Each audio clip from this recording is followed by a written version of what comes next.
नमस्कार, आप सभी का एक्सप्रेस न्यूज हिंदी में स्वागत है। तो चलिए जानते हैं आज की दिन भर की बड़ी खबर को। अगली बड़ी खबर की बात करें तो जींस वाले बयान पर उत्तराखंड के सीएम ने मांगी माफी। तीर्थ सिंह रावत बोले, मैंने संस्कारों के बारे में बात की थी, किसी का दिल दुखा हो तो माफी मांगता हूं। उत्तराखंड के नए सीएम तीर्थ सिंह रावत के फटी जींस पर दिए गए बयान के बाद पूरे देश में बवाल मचना शुरू हुआ, तो इसे थामने के लिए शुक्रवार शाम उन्हें इस पर माफी मांगनी पड़ी। उन्होंने कहा कि यह बयान संस्कारों को लेकर था, अगर किसी को फटी जींस पहननी है तो वह पहने। उनके बयान से किसी का दिल दुखा है तो वह उसके लिए माफी मांगते हैं। तीर्थ सिंह रावत ने मंगलवार को देहरादून में एक वर्कशॉप में महिलाओं के रिप्ड जींस पहनने पर आपत्ति जताई थी। उन्होंने कहा कि आजकल महिलाएं भी फटी जींस पहनती हैं, उनके घुटने दिखते हैं, ये कैसे संस्कार हैं?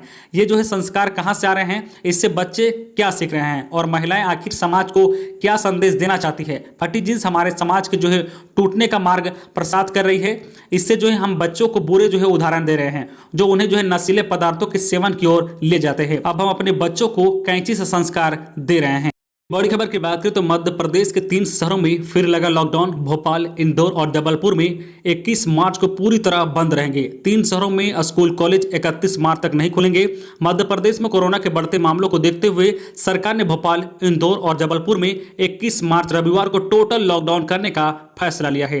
3 शहरों में 31 मार्च तक स्कूल कॉलेज भी बंद रहेंगे। सीएम शिवराज सिंह चौहान ने शुक्रवार को कोरोना की समीक्षा बैठक में यह निर्देश दिए हैं। दरअसल मध्य प्रदेश में पिछले 24 घंटे में रिकॉर्ड 1140 नए संक्रमित मिलने के बाद सरकार अब सख्ती बरतने की तैयारी में है। अगली बड़ी खबर की बात करें तो दिल्ली में फिर केंद्र भर से केजरीवाल। दिल्ली सरकार की घर घर राशन योजना पर केंद्र सरकार की रोक। केजरीवाल 25 मार्च को करने वाले थे शुरुआत। दिल्ली में 25 मार्च से शुरू होने जा रही घर घर राशन योजना पर केंद्र सरकार ने रोक लगा दी है। सीएम अरविंद केजरीवाल सीमापुरी इलाकों से इस योजना की शुरुआत करने वाले थे। इसमें 100 परिवारों को राशन बांटा जाना था। अब केंद्र सरकार की ओर से दिल्ली सरकार के खाद्य आपूर्ति सचिव को चिट्ठी लिखकर कहा गया है कि केंद्र सरकार राष्ट्रीय खाद्य सुरक्षा अधिनियम के तहत राज्यों को राशन देती है, इसमें किसी तरह का बदलाव नहीं किया जा सकता है, इसलिए योजना को शुरू ना किया जाए।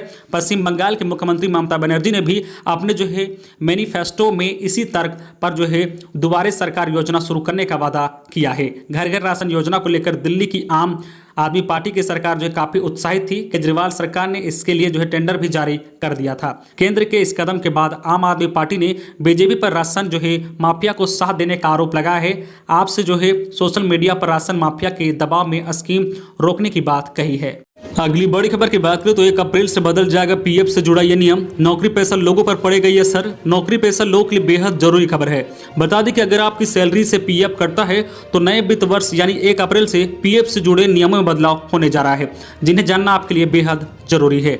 जो लोग एक साल में अपनी सैलरी से पीएफ के नाम पर 2.5 लाख रुपए से अधिक कंट्रीब्यूट करते हैं, अब उन्हें मिलने वाली ब्याज की राशि पर नॉर्मल रेट से टैक्स लिया जाएगा।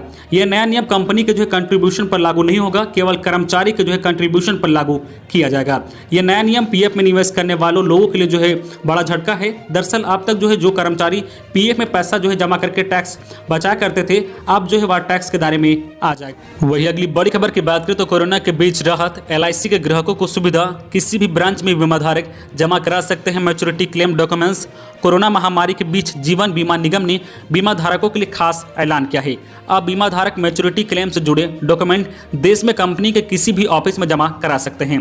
कंपनी ने यह फैसला कोरोना के नए मामलों में लगातार हो रही बढ़ोतरी को देखते हुए लिया है।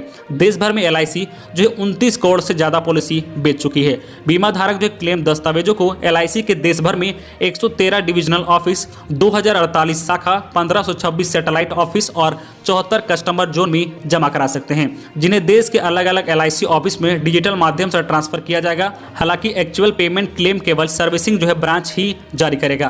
कंपनी ने अपने ग्राहकों की सुविधा के लिए हर ऑफिस में स्पेशल ऑफिसर नियुक्त किया है।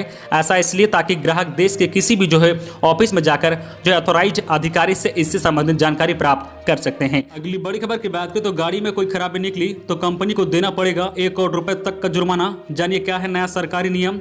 नई कार या बाइक में खराबी पाए जाने पर अब ऑटो कंपनियों को जुर्माना भरना पड़ सकता है। अब सरकार खराब वाहन बेचने वाली कंपनी से सख्ती से निपटेगी। केंद्र सरकार ने वाहन बनाने वाली ऑटो कंपनियों और जो एक्सपोर्ट करने वाली कंपनी पर जुर्माना लगाने का प्रावधान किया है। केंद्र सरकार ने इसे लेकर ही हाल में एक नोटिफिकेशन जारी किया है। सड़क परिवहन एवं राजमार्ग मंत्रालय ने कहा है कि विनिर्माण में खामी को लेकर अगर सरकार की तरफ से अनिवार्य रूप से वाहनों को वापस मंगाए जाने का आदेश दिया जाता है तो जो है कंपनी को 1 करोड़ रुपए तक का जुर्माना देना होगा। यह व्यवस्था जो है 1 अप्रैल 2021 से लागू होगी।